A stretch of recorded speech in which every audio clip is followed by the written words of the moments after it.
confirmation about the audio, please. If the audio is working fine and is clear and available, kindly confirm. Thank you very much. We shall be starting in a couple of moments, guys.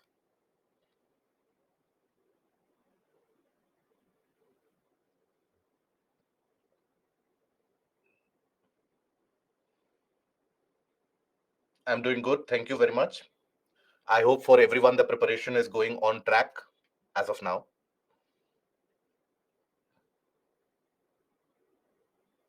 Good to know.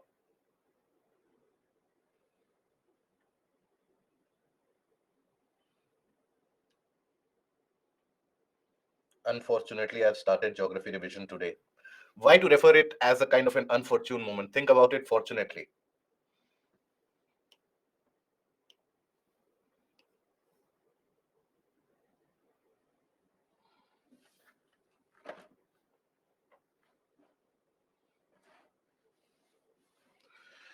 So, hello, a very warm good morning to all of you, and welcome to Baiju's Exam Prep IAS. Welcome to the first module for environment and ecology. And from today, for the next 10 sessions, that is up till around 27th, we shall be continuing our study of environment and ecology, whereby we shall try to not only lay a basic foundation upon which the entire subject revolves, but we shall also be comprehensively covering the areas of current affairs up till now, which are going to be relevant for your examination standpoint. We are going to understand the various different nuances associated with the portions of the various international organizations, conventions, etc. And more importantly than any of the topics that we will cover, we will try to understand what to study in this subject in particular. Because when we talk about the coverage of the subject of environment ecology, one of the major issues that arises in the minds of the candidates, first of all, is do we need to study this subject separately? If yes, what is it that we need to study in this? Which are the books that we need to refer for this? How should we prepare accordingly in order to ace this particular exam? These are few of the basic kinds of questions I'm sure would crop up in your mind. So first of all, we shall be analyzing the importance of this particular module and the importance of this particular subject in the entire committee of the civil services preparation.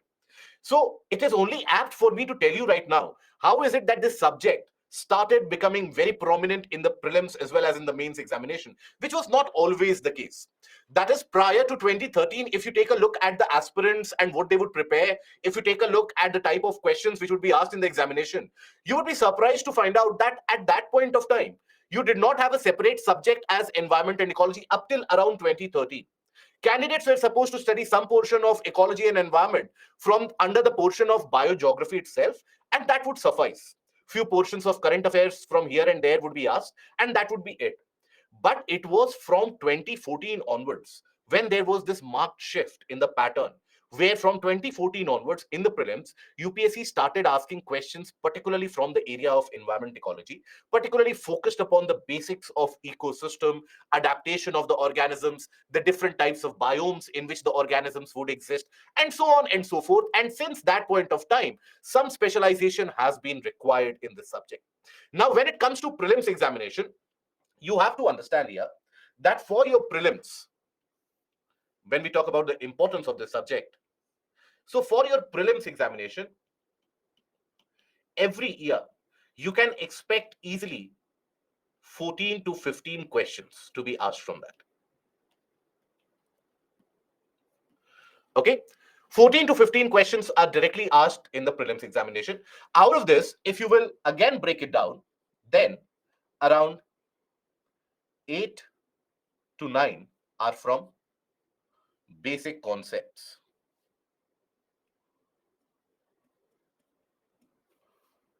Revolving around the static portion of the subject. Whereas 4 to 5 questions, these are based on current affairs,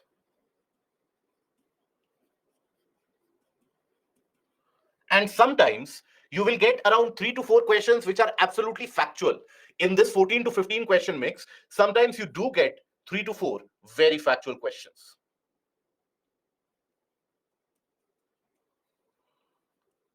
Okay. Now, overall, while you are attempting the prelims examination, obviously for every subject, I'm sure you would be holding a target for yourself, that if I'm going to attempt the questions of polity, for example, how many questions am I going to target to do it correctly in the examination, so that there is a better prospect, or what should be my approach for that subject. So here also I would tell you that if your basic preparations are in place, if your basic preparations are in order, then out of these 13, 14, 15 questions which are asked in environment, easily you should be able to address a minimum of around 10 to 12 questions. Okay, so have a target of around 10 to 12 questions.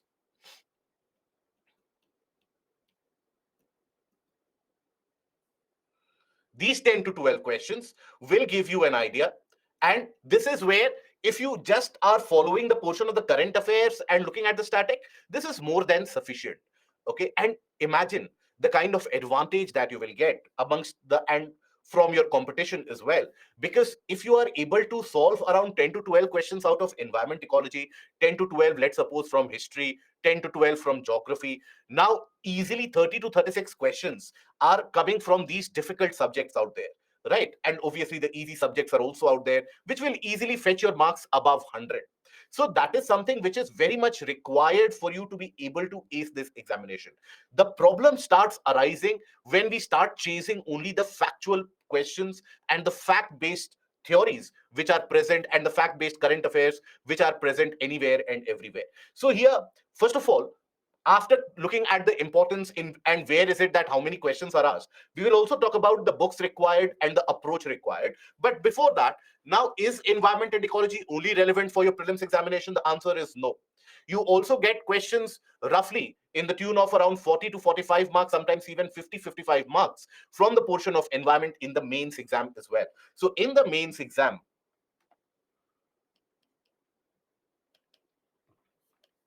you get questions worth around 45 to 50 marks in GS paper 3.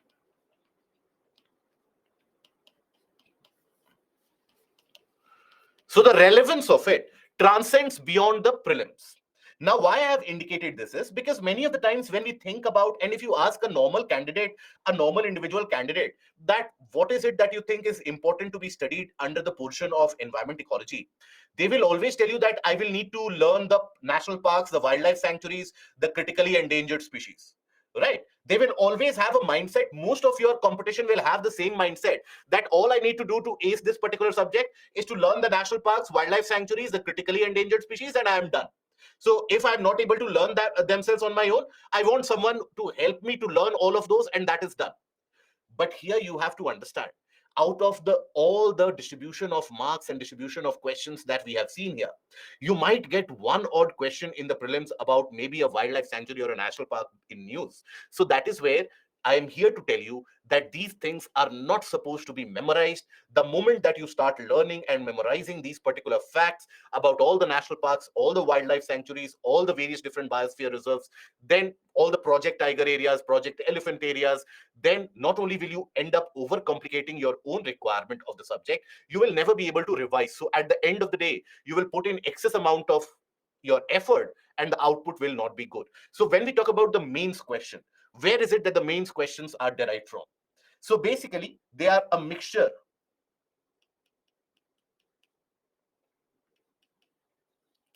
of basics plus current affairs.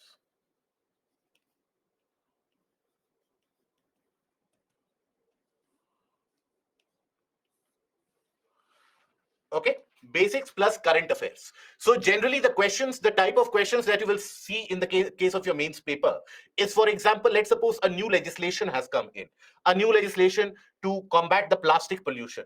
Now there, the first part of the question might be that what are the ill effects of plastic pollution? So that is very much a part of the basics, the basic static portion. And then the follow-up question might be, how is it that the plastic waste management rules of 2022 will help us in combating the issue of this pollution? So there immediately you get an idea that this question wants you to talk about the portion of current affairs. So current affairs will be very, very much relevant for your preparation overall. Okay. Now, when it comes to the books required, So let me be very categorical when I say so, that for this particular subject, detailed study of a book is not required. Okay, let me again reiterate myself. For this particular subject, a detailed reading of any book for that matter is not required. So what do you study? What do you base your preparation upon? So for that, let me talk about the materials required. So even though we will be covering significant and substantial portion of current affairs included in this, but you have to understand that sometimes what happens, that for example, let's suppose we have discussed the current affairs up till the month of August, but there might be a new development which might happen. For example, right now when the G20 summit was being held, at that point of time a global biofuel alliance was also launched, right? So whenever such events keep on happening, that needs to be added to your knowledge arsenal. You need to be taking a look into that. Okay, which are the member nations for the global biofuel alliance, what will be the benefit of it to the Indian farmers, which are the observer nations. So these portions of current affairs you should always be on the lookout for. So here, ideally, I would want you to take a look into the PPTs plus the additional reading materials which are provided to you, plus current affairs.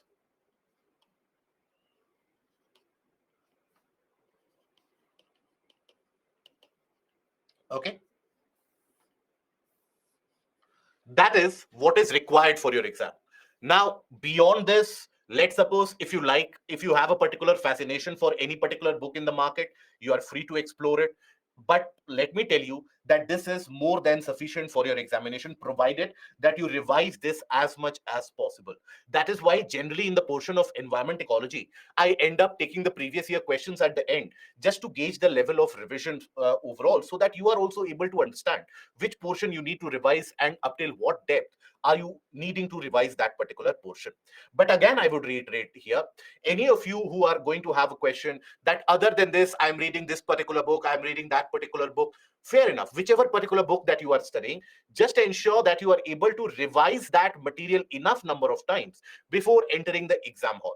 Your preparation should not be half baked, in the sense that you should not go there in the exam hall after reading a particular book only once you have read it, once you had bought that book. So when there was a fresh smell of the pages, that is when you completed one particular book, you have never opened it up again. So it would be better if you never read the book in that case.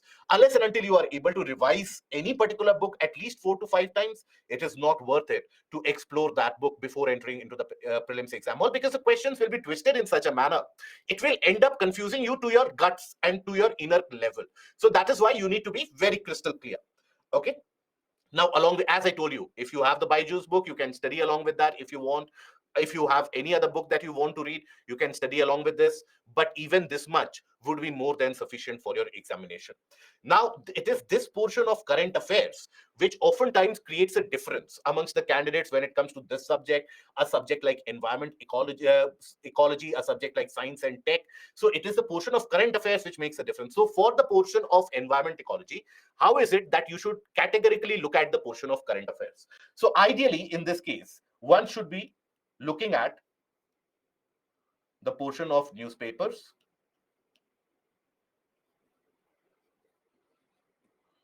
okay, plus magazine. Which magazine? Down to earth.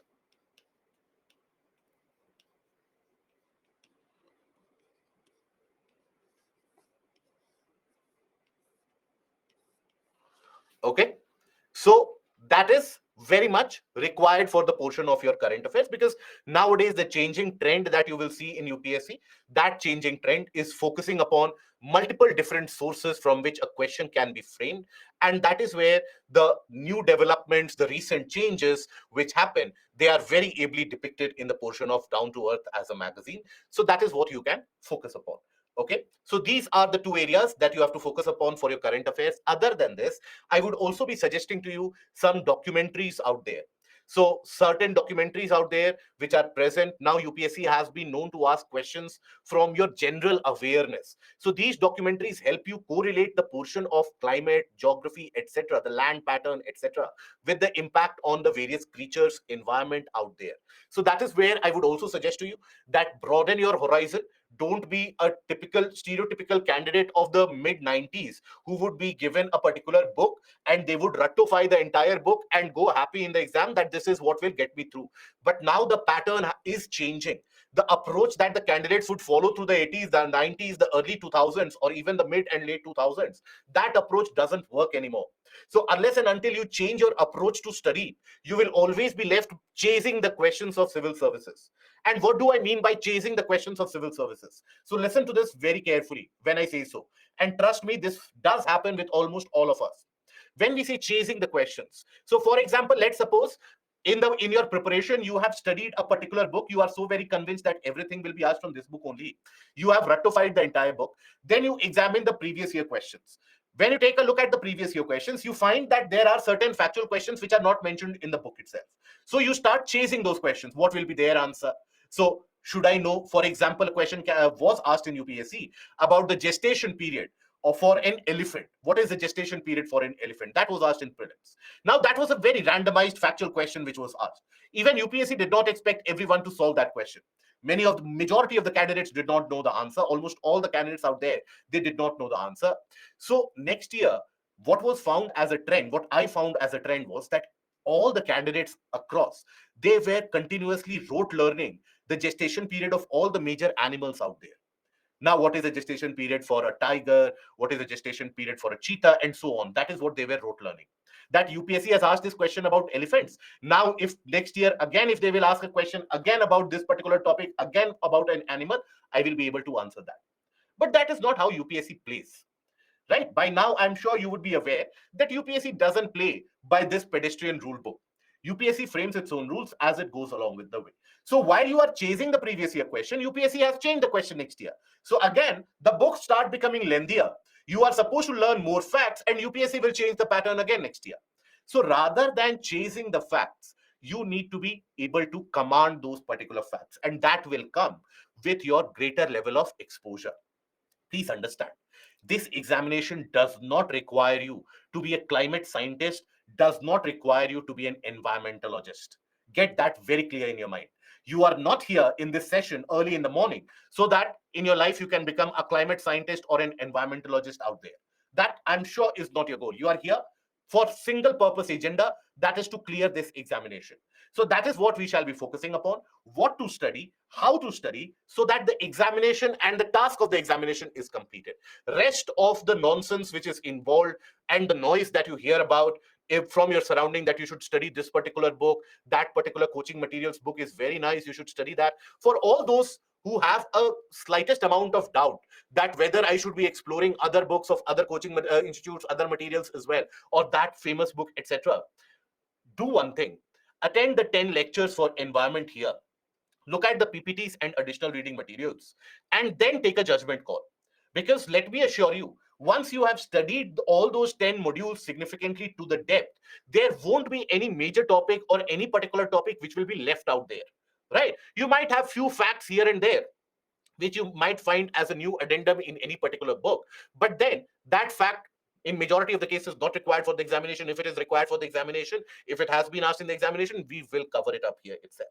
Okay, so keep your materials to the basic minimum and try to expand your horizon by the other sources. So here, for example, I would also suggest to you, look at some documentaries,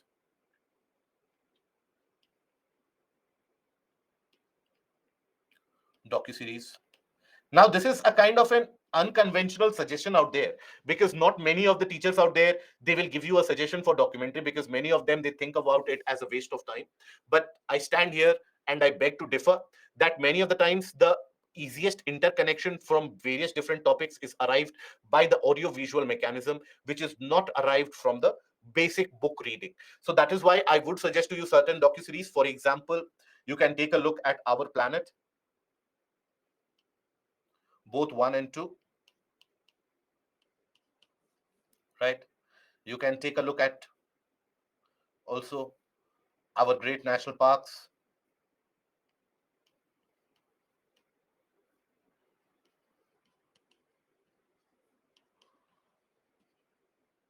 Okay, these are few of the documentaries that you can always watch, and you can always improve your level of awareness about what actually happens in various different areas. It is not for you to immediately start jotting it down on the piece of paper while you are watching a particular documentary. That is not how it should be approached. But this is just to increase your level of awareness. Let me write it here itself so that later on I don't get that particular question. To improve the awareness.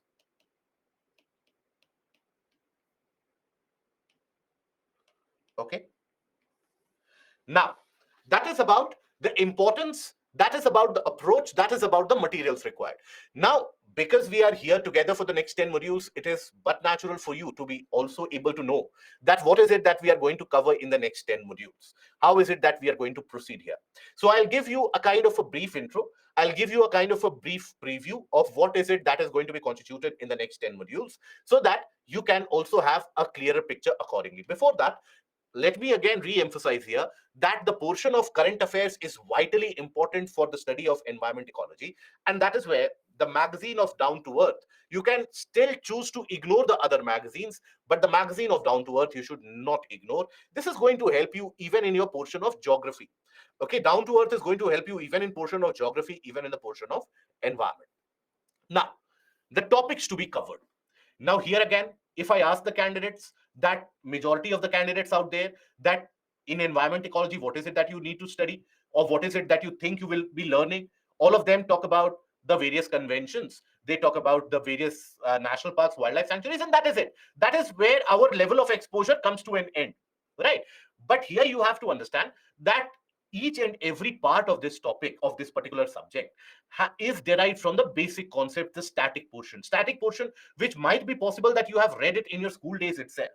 And that static portion around it, the new meetings which are held on a regular basis across the global forum, they form the portion of your current affairs. So overall, when we talk about the division of subject,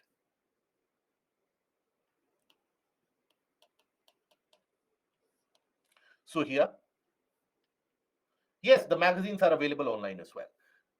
Divide the subject into the portion of the static and the portion of dynamic. Now, in the static portion, you will get questions, or basically the portion about, let's suppose, ecosystem, habitat niche, and biomes, wetlands, mangroves, corals, pollution, different types of pollution, biodiversity,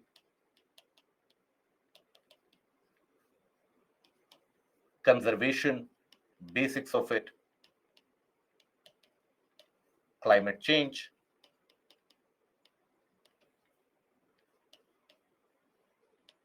right? These are the portions that we will cover in the static area. And from this area itself, many questions are oftentimes asked here. Now, in the dynamic portion, you get international conventions and protocols, international organizations,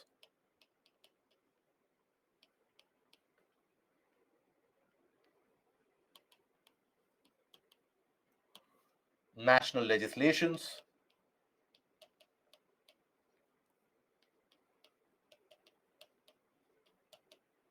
and amendments. Okay, these are the areas which you can ably put under the dynamic portion. Now here, while we are covering the subject in the initial few modules, we shall be focusing primarily on the static portion. Having said that, wherever, let's suppose we are covering something about mangroves. Now, immediately after that, we shall make an endeavor to cover the dynamic portion associated with mangroves there itself, right? Suppose we are talking about pollution. Now, once we are aware about the basics of pollution, there itself we will try to cover the portion of ozone hole depletion, or let's suppose the national legislation such as the Air Act of 1981, what it was about, what is the role of CPCB. So all of that, we shall do one thing, we shall not isolate the static and dynamic portion in different silo. We shall be actually having an approach where we shall target the portion of the static, and wherever required, we shall dibble dabble into the portion of the dynamic. It is something which we will cover separately. Certain international organizations and conventions such as the Paris Agreement, the Kyoto Protocol, the Kigali Amendment, so majority of them we shall cover separately in a module 8 and 9. But in all the other portion, that is the approach we are going to follow. Any doubts that you have up till now, please feel free. Can these modules also be helpful for geography optional? Maybe in a couple of questions in paper 2, but other than that, no. Okay. Total of 10 modules will be there. ARMs you should go through, Abhijit. Just go through the ARMs once. Okay. Is there any particular YouTube channel for the documentaries? You will find that. Yes, you will find specific YouTube channels for these documentaries. Other than that, you also have PBS Eons. You can look at that for good nature-based documentaries there itself. Short videos are there. BBC also releases a lot of them. Yes. Thank you, Samarjit. And what is ARM? Additional reading materials, which is given to you after every class. So the additional reading material, that is the portion of ARM. Yes, Preeti, you can skip it up. Shankar IAS book is okay for environment. It is okay for environment. But let me tell you, after the 10 modules that we will cover, there is not going to be any particular detail out there which we are going to leave on the table, which you will cover separately from that particular book.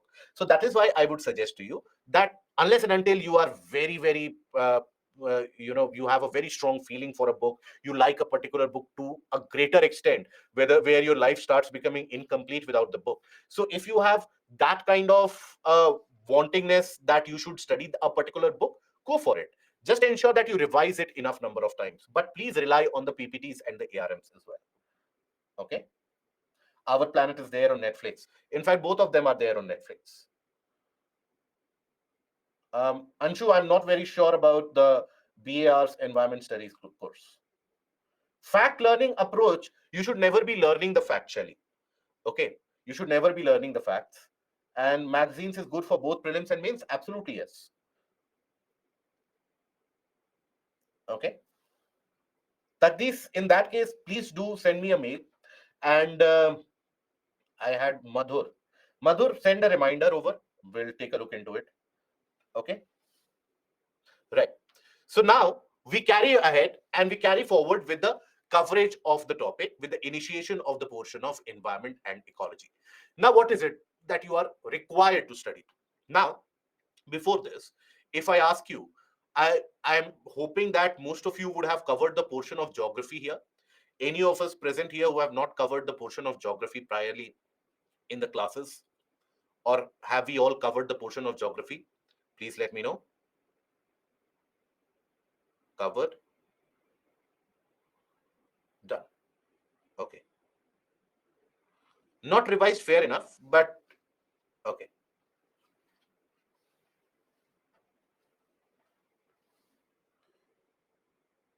Few of you have not covered, so don't worry. So those of you who have covered, you will find a kind of a greater correlation with the subject of geography here. But even if you have not covered it, don't worry at all. Just the basic understanding of air, water, land in itself is more than sufficient to give you an idea. Now, why I told you that, or why did I ask you that whether you have covered the portion of geography or not? To signify what is it that you are supposed to be studying in this particular subject. When we talk about the entirety of the subject of environment ecology, right, the entire subject here. So basically, how is it that life is impacted? That is what we have to study. That is what we have to understand. Life on the planet Earth. When we talk about life on planet Earth, be it animals, be it plants, be it birds, any kind of life, how is it impacted on planet Earth? So all the life on planet Earth is represented by what? It is represented by nothing but the biosphere. Biosphere is a representation of all the various life forms that you have. Now, biosphere in itself, the kind and the types of animals or the plants that you find in different regions of the world, that is not independent of the region itself. That is dependent on the type of ground surface, the properties of the water, the properties of atmosphere. For example, let's suppose when we talk about the portion of atmosphere, now you will generally find that in very cold areas of the planet, you don't find banyan trees, you don't find the presence of mango trees out there. Right? You will never find the presence of mango trees in the northern portion of Europe, in the region of Antarctica, in the region around Arctic. Why? Because it is dependent on temperature. Similarly, you will never find a large animal, let's suppose like a lion out there, or let's suppose an elephant again in the icy cold regions of the planet, do you? You won't. Why? Because the climate is not conducive. So, the climatic condition, the atmospheric condition of a region, that will end up determining the kind of life forms which will live in that area, always. Right? Polar bear, you will never find it in India. Why? You will never find polar bear in India. You will always find it closer to the Arctic region. Why?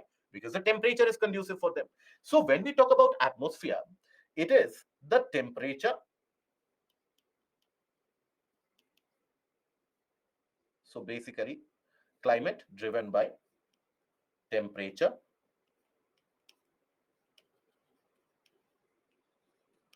as well as availability of moisture or rainfall.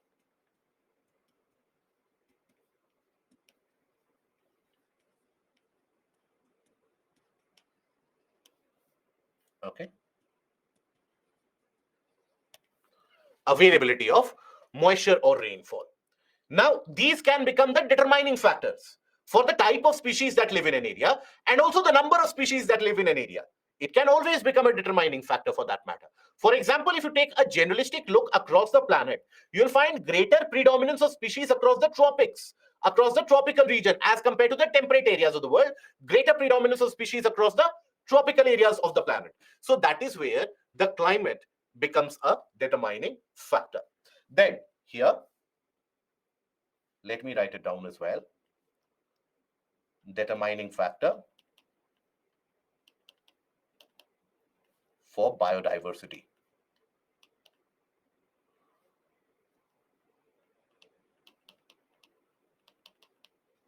Right?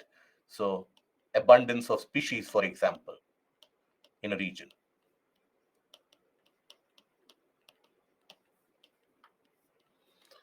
Now, then, when we talk about hydrosphere, now the water bodies around us, that is the seas, the oceans, the rivers, now there also, depending upon whether you are talking about an ocean and sea or whether you are talking about a river, in both these areas, different kind of species live.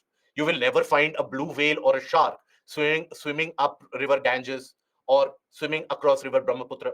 Similarly, you will never not find a Gangetic river dolphin or a gharial out there into the sea, into the Indian Ocean. So the type of species vary. Similarly, the kind of species that you find at the depth of the ocean, that is very different from the type of species that you will find at the surface of the ocean.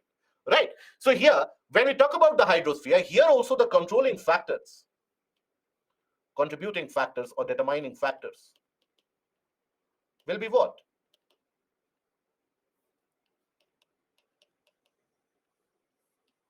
They will be temperature, very good, temperature, and also salinity, very good, availability of sunlight as well.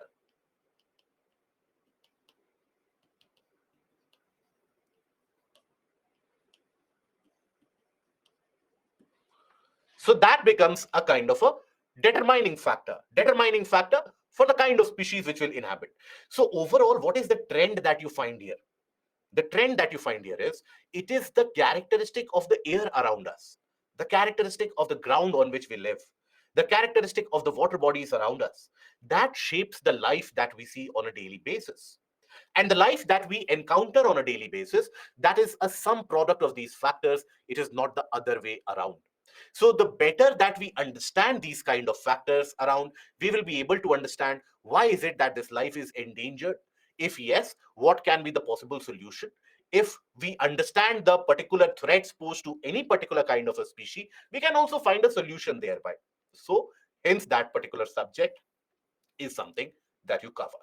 Okay, so we start with the basics of ecosystem out there. So when we talk about an ecosystem of any particular species, what do we mean by that? So basically, ecosystem is also used in normal English parlance. In normal English language usage, also you use the term ecosystem. It is not something only restricted to this particular subject. So where is it that you use the term ecosystem? Wherever you have to indicate the space around an individual organism, including the living, non-living factors, that is referred to as the ecosystem. And that is the space in which the organism is surviving, in which the organism is thriving, where they find it suitable conditions to create their own shelter or home. So that is what is the ecosystem. So the living community of plants and animals in an area, together with the non-living components of the environment such as soil, air, and water, they constitute the ecosystem. So there is a presence of living components, there's a presence of non-living components as well, because both of them will end up shaping the kind of conditions required for any organism to live into. So we shall classify them as the living factors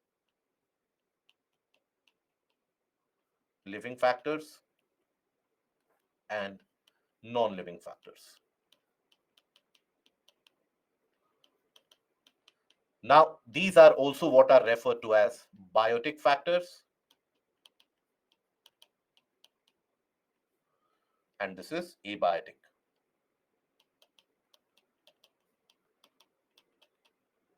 Okay, so this is something that we will be covering in detail. What do we mean by biotic factors? What do we mean by abiotic factors? We will be covering in detail. So we start with the basic classification of the ecosystem. You see, you have the biotic components, you also have the abiotic components. Under the portion of the biotic components, you will observe you have the producers in the sense who will produce food, right? Then those who will produce food, there will be consumers as well. All of us, we belong to the category of what? We belong to the category of consumers. Just because you are able to cook food at your own house does not mean you are producing food. So we are all consumers out there. The crops that we consume, the plants that we consume, some organism has produced that. We are simply consuming that. So then comes the consumers or the heterotrophs, and then you have the decomposers who will decompose any dead, decaying organic matter out there. They are basically worked upon by these decomposers. Then the abiotic factors, the climatic factors, the soil factor, the pH, acidity factor, mineral, the type of topography in a region, all of this determines the abiotic factors. One by one, we'll take a look into that and we'll try to further deepen our level of understanding. Okay. The non-living things that we are talking about are man-made or natural.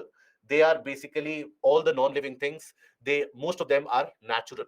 That is rain, light, wind, temperature, soil condition, mineral presence.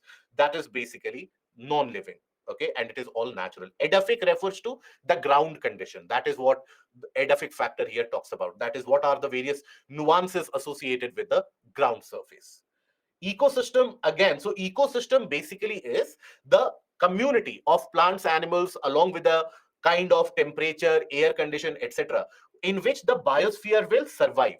So for any organism, if you consider any organism out there, let's consider polar bear as an example. Now polar bear will require an ecosystem whereby the temperature is very low, very cold.